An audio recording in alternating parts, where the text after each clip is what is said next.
अस्सलाम वालेकुम students. I hope आप सब ठीक होंगे। तो आज का जो हमारा टॉपिक है this is basically electron volt, और साथ ही हम इलेक्ट्रिक फोर्स और ग्रेविटेशनल फोर्स के कंपैरिजन को डिस्कस करेंगे। तो सबसे पहले इलेक्ट्रॉन वोल्ट क्या होता है। कहता है लेट्स सपोज कि हमारे पास एक चार्ज को हमने इलेक्ट्रिक फील्ड के दरमियान रखा। B point is at high potential and B point high potential और ए पॉइंट जो है ना वो लो पोटेंशियल पे है। सही। अच्छा, आप अज्यूम कर लें कि इन दोनों के दरमियान जो पोटेंशियल डिफरेंस है ना वो 1 वोल्ट का है।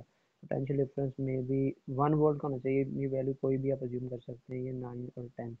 अब देखिए इनके दरमियान पोटेंशियल डिफरेंस कितना है। ऑलमोस्ट 1 वोल्ट का पोटेंशियल डिफरेंस है, एग्जैक्टली 1 वोल्ट का है। ठीक है।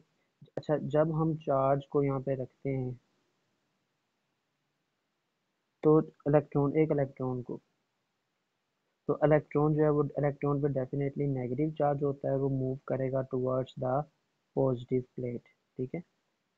अच्छा, अब उसके बाद हम उसकी डेफिनेशन को डिस्कस करते हैं। बल्कि यहाँ से भी देख लें कि इलेक्ट्रॉन जो है ना वो नेगेटिव चार्ज की तरफ अट्रैक्ट हो रहा है। इस पर फोर्स लग रही है, फोर्स लगने से वो कुछ वर्क डन करेगा, मतलब एनर्जी एब्जॉर्ब करेगा, एनर्जी गेन करेगा। सही। अगर वही इलेक्ट्रॉन जो है वो रिपेल हो रहा हो तो क्या करेगा वो, दो नेगेटिव चार्ज होंगे तो रिपेल कर जाएगा, एक ऑपोजिट चार्ज होगा मतलब प्लस चार्ज होगा तो अट्रैक्ट हो जाएगा, नेगेटिव चार्ज होगा तो रिपेल हो जाएगा। तो जितनी भी एनर्जी को गेन या लूज करेगा उसको हम बोलेंगे this is electron volt. Electron volt basically is a small unit of energy. सही है। इलेक्ट्रॉन जो है कितनी भी एनर्जी एब्जॉर्ब या रिलीज करेगा, लेकिन शर्त क्या है कि पोटेंशियल डिफरेंस होना चाहिए 1 वोल्ट का। सही है। तो जितनी एनर्जी वो गेन या लूज करेगा उसको इलेक्ट्रॉन वोल्ट वोल्ट बोलेंगे। The amount of energy given और लॉस्ट, गेन और लॉस्ट मतलब एब्जॉर्ब और रिलीज बाय एन इलेक्ट्रॉन, कि जब वो 1 वोल्ट का पोटेंशियल डिफरेंस ट्रेवल करेगा it is move through a potential difference of 1 volt. तो वो एक पोटेंशियल डिफरेंस का डिस्टेंस ट्रेवल करेगा, मूव करेगा, तो जितनी भी एनर्जी लूज या गेन करेगा उसको हम बोलेंगे दिस इज 1 इलेक्ट्रॉन वोल्ट। और 1 इलेक्ट्रॉन वोल्ट का फार्मूला वैल्यू ये होती है 1.6 मल्टीप्लाई बाय 10⁻⁻⁹ जॉल। इसको डिस्कस करते हैं इसकी वैल्यू ये कैसे निकलती है। कहते हैं चेंज इन पोटेंशियल, आप जरा देख सकते हैं इस पे कि चेंज इन पोटेंशियल, हम उसका फार्मूला भी हमने लास्ट टाइम पढ़ा था। एज वी नो कि जो वोल्टेज का चेंज इन पोटेंशियल है, वोल्टेज का फार्मूला होता है work done per unit charge, है ना। ऐसे नहीं तो आप ने ये भी पढ़ा था कि जो हमारे पास पोटेंशियल डिफरेंस का फार्मूला था वो था delta U divided by charge. तो डेल्टा यू था हमारे पास चेंज इन पोटेंशियल एनर्जी, और डेल्टा वी था पोटेंशियल डिफरेंस। चार्ज डिवाइड हो रहा है, दूसरी तरफ जाके मल्टीप्लाई हो जाएगा, तो डेल्टा यू की ये वाली फॉर्म बन जाएगी हमारे पास, delta u is equal to q into delta v. सही। ये हमारे पास, हाँ तो देखें भाई, अगर वो मूव कर रहा है तो उसकी एनर्जी किस में कन्वर्ट हो जाएगी, वर्क डन किस में कन्वर्ट हो जाएगा, चेंज इन काइनेटिक एनर्जी में। अगर सिर्फ पोजीशन चेंज होती है तो work done change in potential energy के, और अगर मोशन होती है तो वर्क डन बराबर होगा चेंज इन काइनेटिक एनर्जी के बराबर हो जाएगा। सही है। अच्छा, हमारे पास एक इलेक्ट्रॉन है तो हमने इलेक्ट्रॉन की वैल्यू लिख दी, और पोटेंशियल डिफरेंस कितना है रखा, 1 वोल्ट। तो भाई 1 तो एज इट इज है, तो काइनेटिक एनर्जी कितनी हो जाएगी, 1.6 मल्टीप्लाई बाय 10⁻⁻⁹ जॉल। अच्छा, अब यहाँ से 1 जॉल की वैल्यू भी हम निकाल सकते हैं। तो 1 जॉल किसके बराबर हो जाएगा, 1 joule is equal to 1 divided by 1.6 multiply by 10⁻⁻⁹ electron volt. अच्छा, अब देख सकते हैं, अब इसको कन्वर्ट कर सकते हैं, मतलब जहाँ पे जॉल लिखा है वहाँ पे आपने ये वैल्यू करनी। अगर आपने जॉल से जाना है इलेक्ट्रॉन वोल्ट में, तो जॉल की जगह आप ये वाला फार्मूला लिख सकते हैं, तो आप इलेक्ट्रॉन वोल्ट में जा सकते हैं। और अगर आपके पास इलेक्ट्रॉन वोल्ट की वैल्यू गिवन है तो आप वहाँ से भी जॉल में जा सकते हैं। भी देखते हैं कैसे। ये देखिएगा हमारे पास ये 1 इलेक्ट्रॉन वोल्ट किसके बराबर है, 1 इलेक्ट्रॉन वोल्ट ये जहाँ मतलब जहाँ कहीं भी इलेक्ट्रॉन वोल्ट लिखा होगा आप उसकी जगह ये लिख सकते हैं। लेट सपोज हमारे पास, मैं कहता हूँ भाई वी हैव 10 इलेक्ट्रॉन वोल्ट। तो जब हमारे पास 10 इलेक्ट्रॉन वोल्ट है, आपने जॉल में जाना है, तो इस इलेक्ट्रॉन वोल्ट की जगह आप ये वैल्यू लिख देंगे तो आप जॉल में कन्वर्ट हो जाएंगे। 10 × 1.6 मल्टीप्लाई बाय 10⁻⁻⁹ जॉल। मतलब आप इलेक्ट्रॉन वोल्ट से जॉल में भी जा सकते हैं, जॉल से इलेक्ट्रॉन वोल्ट में भी आ सकते हैं।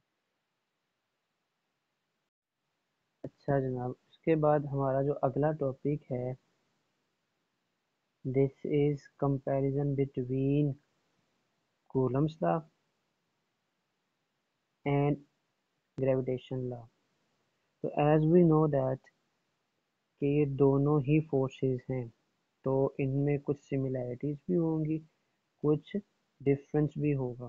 तो सबसे पहले हम डिस्कस करते हैं सिमिलैरिटी। अच्छा, आपको वैसे पता होना चाहिए कि कूलम लॉ क्या होता है। ये फोर्स है दो चार्जेस के दरमियान। और ग्रेविटेशन लॉ क्या होता है, it is a force between two message. अच्छा, सिमिलैरिटीज नंबर वन, सिमिलैरिटीज जो है ना भाई, ये दोनों ही कंजर्वेटिव फोर्सेस हैं। कंजर्वेटिव फोर्सेस से मुराद के वर्क डन क्लोज पाथ में ज़ीरो होता है। आप पढ़ के भी आए हैं कि हमारे पास जो भी क्लोज्ड पाथ है उसमें अगर फोर्स की वजह से वर्क डन ज़ीरो हो जाए तो उसको हम बोलते हैं this is conservative force. Work done closed path में अगर ज़ीरो हो जाए तो उसको हम बोलते हैं दिस इज कंजर्वेटिव फोर्स। तो ये जो दोनों हैं ये दोनों ही कंजर्वेटिव फोर्सेस हैं कि क्लोज पाथ में दोनों में वर्क डन ज़ीरो होता है। नंबर टू, इसकी सिमिलैरिटी क्या है कि जो दोनों हैं ये इनवर्स स्क्वायर लॉ को फॉलो करती हैं। दोनों क्या होती हैं, इनवर्स स्क्वायर लॉ को फॉलो करती हैं। मतलब in both of forces distance is inversely square of inverse two the force. Number three, इसकी जो हमारे पास सिमिलैरिटी है कि इनका फॉर्मूला पैटर्न सेम है। मतलब कांस्टेंट फिर product of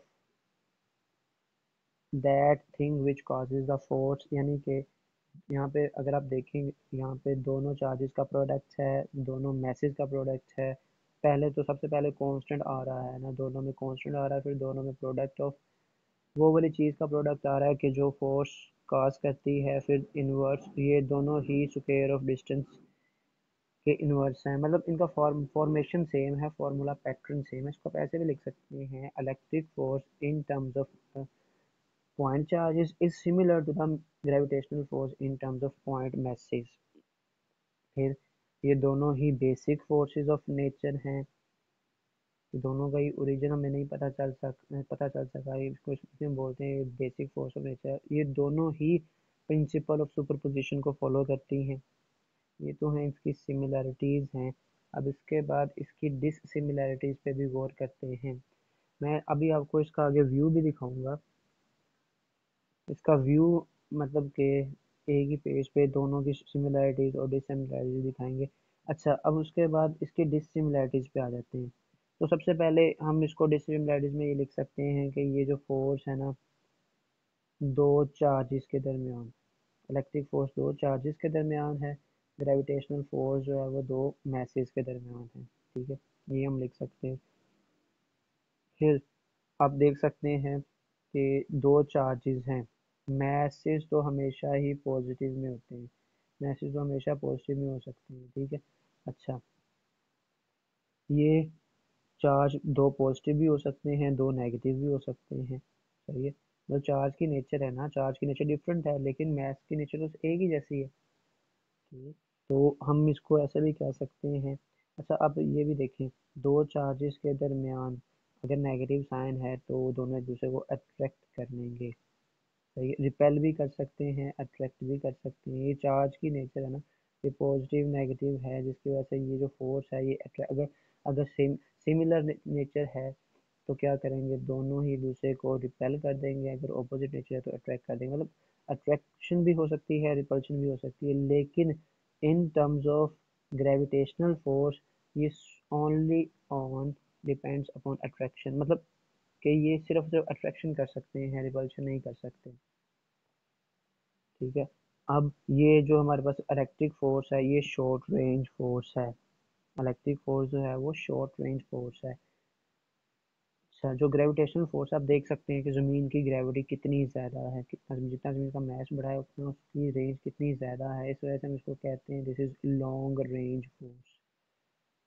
this is long range force. ये इलेक्ट्रिक फोर्स शॉर्ट रेंज है और शॉर्ट रेंज फोर्स, और जो ग्रेविटेशनल फोर्स है it's a long range force. ठीक है। उसके बाद ये हमारे पास एक और बात कि ये जो कूलम्स कांस्टेंट है इसको हम इलेक्ट्रिकल कांस्टेंट भी कहते हैं, इलेक्ट्रोस्टैटिक कांस्टेंट भी कहते हैं उसको। और लेकिन ये जो हमारे पास ग्रेविटेशनल फोर्स, ये ग्रेविटेशनल कांस्टेंट है, इसको हम बोलते हैं दिस इज यूनिवर्सल कांस्टेंट। ये भी डिफरेंस हम इसको ज़हन में रख सकते हैं। फिर कॉमन ऑब्जर्वेशन वाली बात है कि दो चार्जेस के दरमियान अगर हम मीडियम रख दें ना, कोई भी एक मीडियम रख दें, तो फोर्स जो है वो डिक्रीज कर जाती है। मतलब इलेक्ट्रिक फोर्स जो है वो मीडियम पे डिपेंड कर रही है, मीडियम डिपेंडेंट है। लेकिन ग्रेविटेशनल फोर्स कोई भी मीडियम डिपेंडेंट नहीं है। अगर दो मैसेज के दरमियान कोई मीडियम रखेंगे ना, तो वो मीडियम समेत अट्रैक्ट होकर ज़मीन की सरफेस पे आ जाएगी। इसका मतलब है जो हमारे पास ग्रेविटेशनल फोर्स है ये मीडियम डिपेंडेंट नहीं है, और जो इलेक्ट्रिक फोर्स है इट्स डिपेंड अपॉन मीडियम। ठीक है। फिर हमारे पास ये जो हमारे पास इसको जनरल कांस्टेंट कहते हैं, इसके कांस्टेंट को जनरल कांस्टेंट भी कहते हैं, लेकिन इसके कांस्टेंट को हम यूनिवर्सल कांस्टेंट कहते हैं कि। और इलेक्ट्रिक फोर्स को शील्ड किया जा सकता है, रोका जा सकता है, लेकिन gravitational force can not be shielded, हम इसको रोक नहीं सकते, ये लगनी ही लगनी है। कि यहाँ फिर लास्ट पे आप के की वैल्यू लिख दें 9 मल्टीप्लाई बाई 10⁻⁹ और इसकी जो वैल्यू है वो हमारे पास 6.67 multiply by 10⁻⁻11 newton metre square per K ji square. अब इसके कंपैरिजन की तरफ आते हैं। सिमिलरिटीज़ देख लें। ये हमारे पास बेसिक फार्मूला, मतलब इनकी फॉर्मेशन सेम है। अच्छा, नंबर वन जो है ये आप लिख सकते हैं यहाँ पे कि कंजर्वेटिव फोर्सेस हैं, बोथ जो हैं वो कंजर्वेटिव फोर्सेस हैं। फिर उसके बाद कि यहाँ पे जो फोर्स है ये एक ही लाइन के अलोंग एक्ट करती है। मतलब अट्रैक्शन हो तो अट्रैक्शन हो या रिपल्शन हो, दो मैसेज हों या दो चार्जेस हों, ये जो फोर्स है ना ये एक ही लाइन पे होती है। अट्रैक्शन हो रही है फिर भी एक लाइन पे होनी है, रिपल्शन होगी फिर भी एक लाइन के अलोंग होनी है। अच्छा, फिर नंबर एक बात इसकी ये भी आ गई, नेक्स्ट नंबर जो है इसका कि इसका फार्मूला पैटर्न सेम है, प्रोडक्ट ऑफ चार्जेस हैं, इनवर्स स्क्वायर लॉ है, फॉर्मेशन सेम है इसकी। ठीक है। फिर उसके बाद इनवर्स स्क्वायर लॉ को फॉलो कर रहे हैं, इनवर्स स्क्वायर लॉ को फॉलो कर रहे हैं। उसके बाद आप ये भी लिख सकते हैं कि प्रिंसिपल ऑफ सुपरपोजिशन को फॉलो कर रहे हैं। सही है। बेसिक फोर्सेस ऑफ नेचर हैं, दोनों का यूनिट न्यूटन होगा। इस तरह की तीन चार सिमिलरिटीज हम इसमें ऐड कर सकते हैं। ठीक है। अब डिसिमिलरिटीज की तरफ देख रहे हैं। डिफरेंस क्या होता है? डिफरेंस ये हो सकता है कि पॉजिटिव इलेक्ट्रिक फोर्स है, पॉजिटिव और नेगेटिव चार्ज हो सकती है, यहाँ पे सिर्फ पॉजिटिव मैसेज ओनली। मतलब अट्रैक्टिव एंड रिपल्सिव भी हो सकती हैं, अट्रैक्टिव और रिपल्सिव भी हो सकती हैं, लेकिन जो ग्रेविटेशनल फोर्स है वो हमेशा क्या होनी है, हमेशा ही अट्रैक्टिव होगी। ये जो ग्रेविटेशनल फोर्स है ये कांस्टेंट की वजह से वीक है, क्योंकि -11 आ रहा है 10 की पावर। लेकिन यहाँ पे कांस्टेंट की वजह से ग्रेविटेशनल फोर्स थोड़ी सी स्ट्रॉन्ग हो जाती है। और भी हम इसके थोड़े से कंपैरिजन देखने की कोशिश करते हैं। हाँ जी, अब इसका डिफरेंस देख लें कि जो हमारे पास ग्रेविटेशनल फोर्स है it is only attractive force, लेकिन जो इलेक्ट्रिक फोर्स है ये अट्रैक्टिव भी हो सकती है, रिपल्सिव भी हो सकती है। ग्रेविटेशनल फोर्स जो है वो वीक फोर्स है ग्रेविटेशनल कांस्टेंट की वजह से, और इलेक्ट्रिक फोर्स जो है ये स्ट्रॉन्ग फोर्स है कूलम कांस्टेंट की वजह से, वो पॉजिटिव में हो जाता है पावर उसकी। फिर ये लॉन्ग रेंज है, ज़मीन काफ़ी इसकी ज़्यादा रेंज है ग्रेविटी की वजह से। और ये शॉर्ट रेंज फोर्स है। फिर ग्रेविटेशनल फोर्स मीडियम पे डिपेंड नहीं करती, ये मीडियम पे डिपेंड करती है। इलेक्ट्रिक फोर्स ग्रेविटेशनल फोर्स को रोका नहीं जा शील्ड नहीं किया जा सकता, इलेक्ट्रिक फोर्स को मीडियम रख के शील्ड किया जा सकता है। इसके कांस्टेंट को यूनिवर्सल कांस्टेंट कहते हैं, इलेक्ट्रिक फोर्स के कांस्टेंट को जनरल कांस्टेंट। ये उसकी वैल्यूज़, इस कांस्टेंट की वैल्यूज़ गिवन है। तो आज का हमारा लेक्चर यहीं पे ख़त्म होता है। नेक्स्ट लेक्चर में हम मिलिगन्स ऑयल ड्रॉप को डिस्कस करेंगे कि कैसे हम चार्ज मालूम कर सकते हैं। तब तक के लिए अल्लाह हाफिज़।